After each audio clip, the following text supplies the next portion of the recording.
Hello student, कैसे हैं आप सभी। आशा करती हूँ कि आप सभी अच्छे होंगे।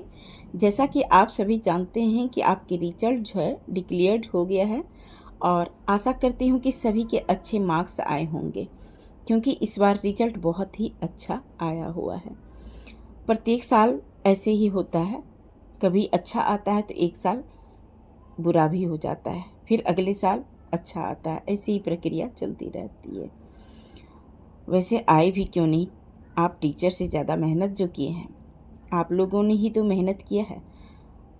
वैसे रिजल्ट शेयर मत कीजिएगा, सिर्फ कमेंट सेक्शन में गुड लिख दीजिएगा, मैं समझ जाऊंगी। तो चलिए इसी तरह कंसिस्टेंसी बनाए रखें ताकि अगला स्टेप में और आप इम्प्रूव कर सकें। सभी स्टूडेंट का एक जैसे नहीं आया होगा रिजल्ट, थोड़ी बहुत ऊपर नीचे या कम या ज़्यादा मार्क्स आए होंगे, तो कोई बात नहीं, ऐसा कभी कभी सब स्टूडेंट के साथ होता रहता है। रिजल्ट से ज़्यादा कीमती आप हैं। ये सिर्फ एक प्लान है, इससे हम और सीखेंगे और बेहतर करिएगा। और एक दूसरे की तुलना ना करें, यानी कंपेयर ना करें। जैसा कि हमने पहले भी क्लास में बताया था, हर गाड़ी एक जैसा पेट्रोल नहीं पीता है कि नहीं। आपने जो भी मार्क्स लाया है वह अपनी मेहनत से लाया है, बहुत अच्छी बात है। सिर्फ मार्क्स ही मायने नहीं रखती है, आपकी आगे भी लाइफ है। तो चलिए क्लास को आज आरंभ करते हैं। इससे पहले कि क्लास को आरंभ करें, थोड़ा क्लास के पीछे हमें जाना पड़ेगा। जैसा कि हम लोग जानते हैं, हम लोग पढ़ रहे थे बड़े भाई साहब, चैप्टर का नाम था, यानी शीर्षक का नाम था, और उनके लेखक हैं मुंशी प्रेमचंद जी, राइट। हम लोग पिछले क्लास में क्या जाना, दो भाई थे, उसमें से एक बड़े भाई साहब जो धीरे धीरे पढ़ता था, दूसरा भाई बहुत खेल कूद कर पढ़ता था, यानी खेल कूद करता था। और बड़े भाई काफ़ी मेहनती थे, वहीं छोटा भाई मस्ती करते थे, यानी खेल कूद पर ज़्यादा ध्यान देते थे। तो इस कहानी में और आगे क्या होगी, तो चलिए आगे देखते हैं कि आगे की कहानी क्या कहती है। सभी लोग बुक्स एवं नोटबुक निकाल लीजिए। मैं ऐसा इसलिए बोल रही हूँ कि जब भी आप किसी का भी क्लास करें, किसी भी क्लास पढ़ रहे हैं ना, तो हमेशा बुक्स, नोटबुक और पेन आपके हाथ में होनी चाहिए, क्योंकि कुछ कुछ बातें इम्पॉर्टेंट होती, हमेशा मेमोरी पावर में नहीं रहती है। तो आप क्या करें, उसे नोट करते जाएं, राइट। आशा करती हूँ कि आप लोगों ने इस कहानी को पढ़कर अच्छे से आए होंगे, यानी आप लोगों ने पढ़ा होगा। चलिए, ऑनलाइन जब क्लास होती है तो ये समस्या होता है कि हम बच्चों से नहीं पढ़वा सकते हैं, लेकिन ऑफलाइन में क्या होता है, बच्चों से हम रीड कराते हैं तो हमें पता चलता है कि बच्चे की कॉन्फिडेंट लेवल और बच्चे कैसे मात्राएं गलत करते हैं, कहाँ गलत करते हैं मात्राएं, कैसे पढ़ रहे हैं, होती है ना। चलिए, तो मैं ये दूसरा पैराग्राफ हम रीड कर रहे हैं। यहाँ पर कह रहा है कि वह स्वभाव से बड़े अध्ययनशील थे, हरदम किताब खोले बैठे रहते और शायद दिमाग को आराम देने के लिए कभी कॉपी पर, किताब के हाशियों पर चिड़ियों, कुत्तों, बिल्लियों की तस्वीरें बनाया करते थे। कभी कभी एक ही नाम या शब्द या वाक्य 10-20 बार लिख डालते। कभी एक शेर को बार बार सुंदर अक्षरों में नकल करते। कभी ऐसी शब्द रचना करते जिसमें ना कोई अर्थ होता, ना कोई सामंजस्य। सामंजस्य का मतलब होता है यहाँ पर तालमेल। मसलन एक बार उनकी कॉपी पर मैंने, मसलन मतलब एक उदाहरण, एक बार उनकी कॉपी पर मैंने एक इबारत देखी। इबारत क्या कहते हैं, लेख, जो हम लोग कोई छोटा सा लेख लिखते हैं ना, उसका लिखा हुआ देखा। किसने, छोटा भाई ने। क्या लिखा हुआ था लेख में, स्पेशल, अमीना, भाइयों भाइयों, दरअसल, भाई भाई, राधे श्याम, श्रीयुक्त, राधे श्याम, 1 घंटे तक। इसके बाद एक आदमी का चेहरा बना हुआ था। मैंने बहुत चेष्टा की कि इस पहेली का कोई अर्थ निकालूं, ये कह रहा है छोटा भाई। क्योंकि उन छोटा भाई ने, बड़े वाले ने जो लिखा था भाई ने, इसका लिखा हुआ लेख इन्होंने देख लिया था। तो यह कह रहा है कि मैंने बहुत चेष्टा मतलब कोशिश, चेष्टा की कि इस पहेली का कोई अर्थ निकालूं, लेकिन असफल रहा। लेकिन यानी वह नहीं निकाल पाया और उनसे पूछने का साहस ना हुआ। साहस मतलब हिम्मत। वह 9वीं जमात में थे और ये 5वीं में, जैसा कि पिछले क्लास में हम लोग ने पढ़ा था। तो 9वीं जमात क्या होती है? जमात मतलब कक्षा यानी क्लास। तो बड़े भाई साहब 9th में थे और छोटे जो था 5वीं में। जाहिर सी बात है 4 साल का डिफरेंस है, तो जो 5वीं क्लास का बच्चा बड़े वाले 9th क्लास के बच्चों लिखावट कैसे पहचान सकेगा? नहीं जान पाएगा। लेकिन उसने कोशिश तो किया, लेकिन वह असफल रहा। उनकी रचनाओं को समझना मेरे लिए छोटा मुंह बड़ी बात थी। अब यहाँ पर छोटा मुंह बड़ी बात थी एक मुहावरा है।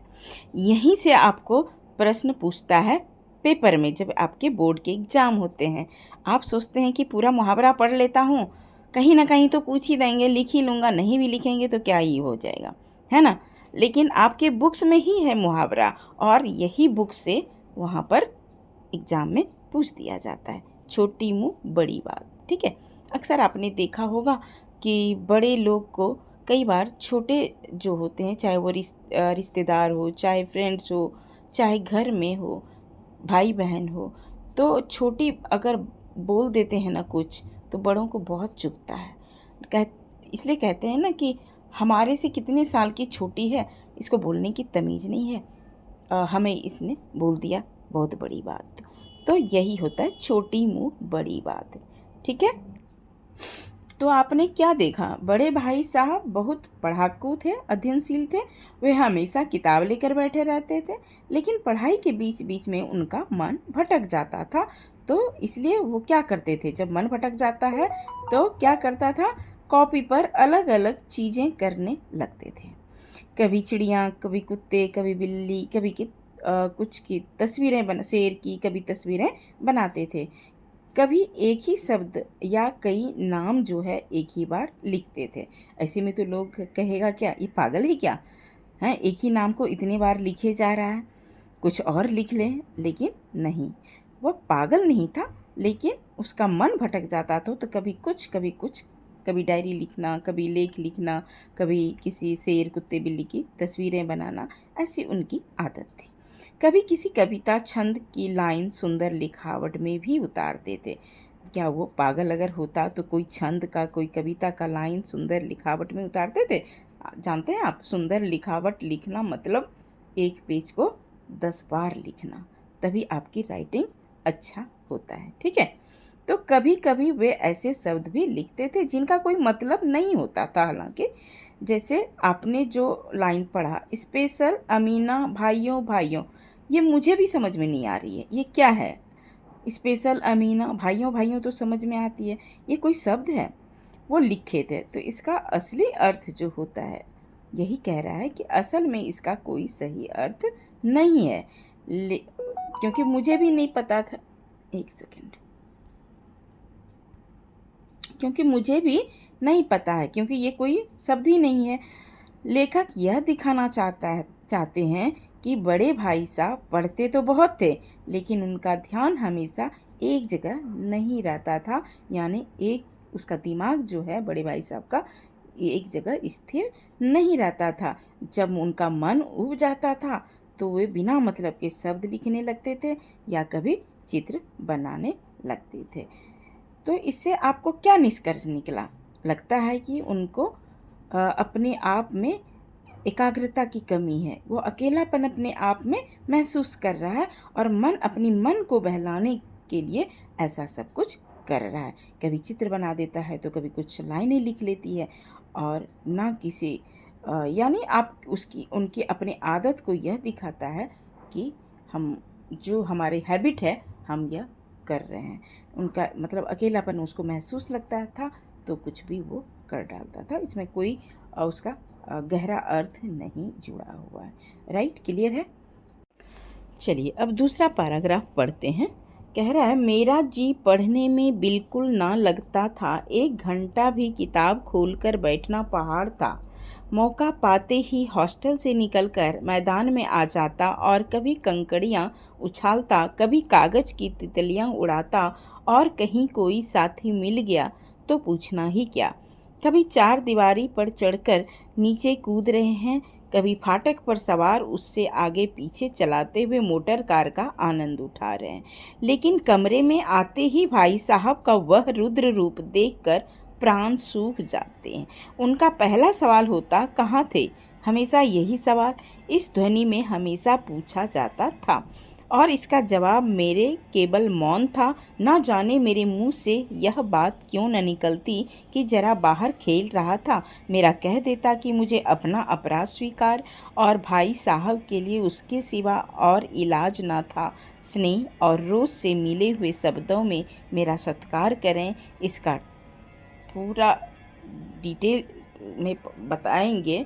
तो देखा जाए तो पहले क्या था, बड़ा भाई का ही इसमें दिया हुआ था, लेकिन इस पैराग्राफ में क्या देख रहे हैं, इसमें छोटे भाई जो थे अपनी आदत और इसमें बड़े भाई के व्यवहार को बता रहा था।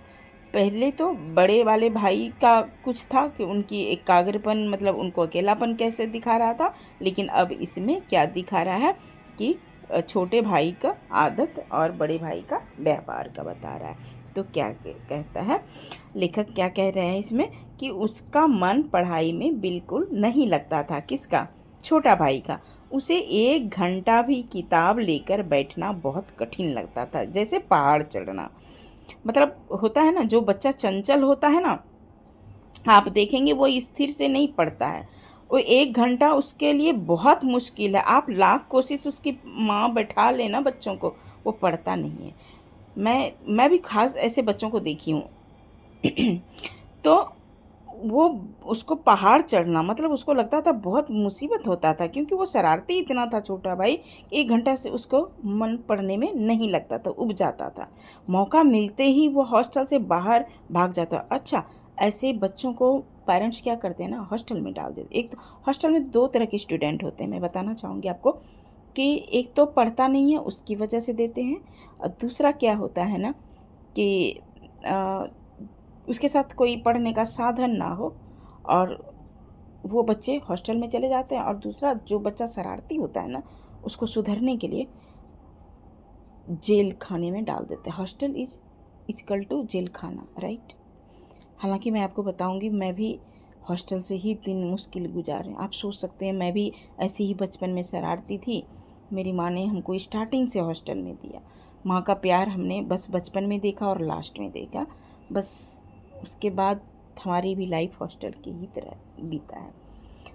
तो मौका मिलते ही वो इतना शरारती था कि वो हॉस्टल से बाहर भाग जाता था और खेलता रहता था। कभी कंकड़ उछालना, कभी कागज़ की तितलियां उड़ाना। ये सब इंडोर गेम नहीं है, ये सब आउटडोर गेम थे। ये कागज़ की तितलियां हमने भी उड़ाया है। दोस्तों के साथ मस्ती करना, दीवार पर चढ़ना कूदना। बॉयज़ था तो चढ़ना कूदना उसका काम था। फाटक पर बैठकर मोटर कार जैसा खेल खेलना। तो ये क्या है, फाटक क्या है? दरवाज़ा। फाटक बोलते हैं, ये देखिए कितना शुद्ध हिंदी है फाटक, लेकिन आप लोग नहीं समझेंगे। फाटक जो गांव के लोग होते हैं ना, जो बड़े दादाजी लोग होते थे, वो शब्द यूज करते थे। यहाँ पर एक कहानी आ रही है बात में याद कि हमारे बच्चे छोटे थे, आए थे हमारे फादर इन लॉ गाँव से, बोले कि फाटक बंद कर दो। बच्चा मेरा मुंह देखने लगा मेरा, तो मैंने बोला क्या हुआ? तो कहते हैं कि फाटक क्या है मम्मी? तो हम बोले अरे बेटा गेट बंद कर दो। तो वो गेट समझ गया क्योंकि वो सीबीएसई में पढ़ा था, लेकिन वो फाटक नहीं समझ पाया। तो यही शुद्ध हिंदी है। प्रेमचंद की जितनी भी आप उपन्यास और कहानी पढ़ेंगे ना, कुछ ऐसे ही शब्द आपको देखने को मिलेगा। फाटक पर बैठकर मोटर कार जैसा खेल खेलना खेलता था, लेकिन जैसे ही वापस कमरे में आता था, यानी घर आता था, यानी हॉस्टल के कमरे में आता था, तो बड़े भाई साहब का गुस्सा वाला चेहरा देखकर वो डर जाता था, क्योंकि बड़ा भाई पहले से रूप जमाता था। रुद्र, रुद्र क्या है? शंकर भगवान का अगर तांडव छूट जाता तो कितना, आप देखते हैं उनका गुस्सा कैसे जाता था, इसी तरह उसका तांडव शुरू हो जाता था। चेहरा देखकर वो डर जाता था। कौन? छोटा भाई। बड़े भाई हमेशा पूछते थे कहाँ थे, हालांकि वो प्यार से पूछते थे कहाँ थे, तो यह सवाल उसको लगता था कि हमको डांट रहे हैं, इसी लहजे में उसको लगता था, और इसी लहजे में होता भी था ये सवाल। एक होता है प्यार से पूछते हैं कहाँ थे, तो कहता है कि मैं यहाँ था। एक फिर वही माँ उसको गुस्से से पूछती है कहाँ था अभी तक, तो डर जाता है बच्चा। तो इसी तरह है, उसको बड़े भाई जो पूछते थे कहाँ थे, तो उसको डर लग जाता था। छोटे भाई के पास इसका जवाब नहीं होता था, वह चुप रह जाता था क्योंकि वो डर गया था। असल में वह कहना चाहता था कि मैं खेल रहा था, लेकिन डर और शर्म के कारण वह बोल नहीं पाता था, यानी कह नहीं पाता था। उसकी चुप्पी ही उसकी गलती मानने के बराबर होती थी। तो इसके बाद बड़े भाई साहब उसे डांटते थे, लेकिन उस डांट में भी प्यार था और गुस्सा, रोष दोनों शामिल होता था। रोष क्या है? गुस्सा, प्यार, स्नेह।